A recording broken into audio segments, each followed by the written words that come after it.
যেটা বললেন যে বিএনপিকে কেন যোগ দিলে না, হতে পারতেন।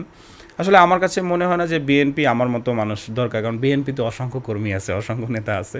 সো আমার কাছে মনে হচ্ছে এনসিপি আমার জন্য কমফোর্ট, এবং এনসিপি এমন একটা পার্টি, বেশি বললে হয়তো নিজের দলে ঢোল পিটানো হয়ে যাবে, বিষয়টা ওরকম না।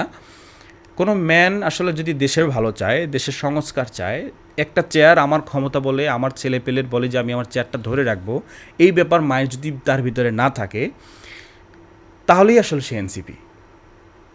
এনসিপিতে আপনি কোনো পরিবর্তন পাবেন না যে অমুক নেতার ভাইও এখন তার পরের চেয়ারে আসতেছে, বা তার বাবা ছিল, তার দাদা ছিল, এরকম ব্যাপারটা না। এনসিপিটা হচ্ছে সবার, এনসিপিটা হচ্ছে দেশের, এনসিপিটা হচ্ছে সংস্কারের। তো আমি এখানে কমফোর্ট বেশি আর কি। এখানে আমার কাছে মনে হচ্ছে যে আমার কোনো নেতা, আমার দল যদি ভুল করে, আমি নির্দ্বিধায় বলতে পারবো, সে আমাকে দলে রাখুক বা না রাখুক। আচ্ছা, কিন্তু আমার কাছে মনে হচ্ছে আমি অন্য পার্টিতে গিয়ে হয়তো আমি পারবো না। এনসিপি আমার কাছে একদম ফুল ফ্রি কিংডম লাগতেছে, যার জন্য আমি ইন হলাম।